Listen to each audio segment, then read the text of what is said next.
of course, the interesting thing that has happened today, and something that has shocked me, surprised me, upset me a great deal, we'll talk about that for just a quick second before we wrap up, is AB de Villiers is retired. Yeah, how many cricketers create an outpouring of emotion in another country? Yeah, you're so right. I mean, you've been around AB, you spent time with him. The guy is just universally loved, and in India, just crazily loved. Well, fantastic guy. Not just cricket-wise. I think his cricketing abilities are right up there. But just as a human being, he's right up there. He's always willing to help others. Just the way he carries himself. You just kind of see that calmness around him, and just a very good-hearted person. I think it's early for him to retire. I still feel that international cricket needed to see much more of AB. Absolutely. I mean, this is what we saw of him. We'll show you some of his numbers. But the thing with AB de Villiers is that the more you see him, the more you want to see him. And then you look at that and you're like, no, that's not enough, AB, come back. You know what? The numbers tell a story. Yeah. But the numbers tell a very small part of AB de Villiers' story. Fair point. AB de Villiers is far bigger than those numbers. I mean, I still remember, I've seen Brian Lara's reception in India. I've seen Shane Warne's reception in India. I mean, they're big players. I don't know how it was when Gary Sobers came to India, for example. I wouldn't know. But I'm standing in Dharamshala with my back to the playing area. We're getting ready to go on air. And suddenly I hear this loud cheer. And I turned around and AB's come out with this kid just to warm up. And I'm thinking of somebody from South Africa, not just in India, but in a hill town in India, small town, gets that kind of reception.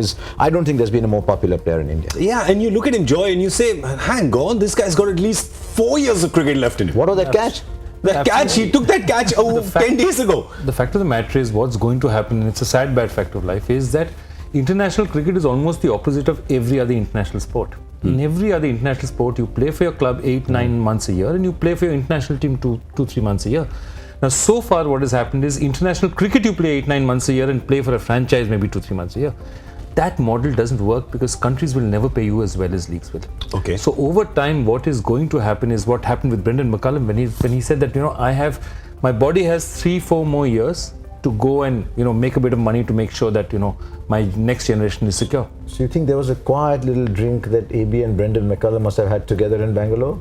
No, I think definitely AB would have reached out to these guys and said, what is it you guys went, why? And he would be at the feeling saying, another World Cup, gearing myself up, training up, am I up to it? At some point in time, he may have said that. Yeah, because he did mention that he ran out of gas. Yeah. I think what he meant was, the whole traveling around the sport, staying on the road for the longest time, at times it gets to you. Yeah. And I think doors that's what he was just are getting longer and longer now. Yeah. I mean, you see India was in South Africa for close to 3.5-4 months. I mean, they were just endlessly there. Whereas you can go to a league in 3 weeks, 4 weeks, 6 weeks. You can play that league, boom, boom, boom, and you can leave. Have you ever felt that way? Just out of gas. I don't have it in me to go onto the ground today. I'm just out of gas. Well, at times the travel part, and that's why I mentioned the travel part. That can get to you when you have 2 or 3 away series. So if you look at the calendar also next year for South Africa, for India it's okay. They'll be playing IPL and then they'll be going to England for the World Cup. But if you look at South Africa, they'll be coming here, so 6-7 weeks away. And then you're going to England straight from here for the World Cup. So that makes it like 4 or 5 months. Yeah. So they've also got a full tour of India. So you come to India, then you go and play somewhere else, then you come and play the IPL, then you go to England. By the time they go to England, they'll be out of gas. Yeah. I thought he'll quit after the World Cup. I honestly thought I knew it was coming. It was an open secret that it's coming. But I thought he'll wait till give that one World Cup one final shot. I think also he'd look at maybe the dressing room and say, does this team have a realistic chance? Because what AB now is, if he thought they were good enough, he might have thought but a bit more. He was the one giving that team a realistic chance. He didn't have to look around. The others had to look at him and say, do we have a realistic chance? My feeling is that I thought that the 2019 World Cup would be the swan song of Faf, Amla, AB, Steyn has gone, Morkel has gone, that the 2019 World Cup would be a defining moment for South Africa. There'd be a different team. But I saw South African journalists saying, hang on, let's see if there's some other people going before the World Cup. I hope not. Yeah. Because if now Amla goes or Faf goes, then South Africa are not a threat at the World Cup.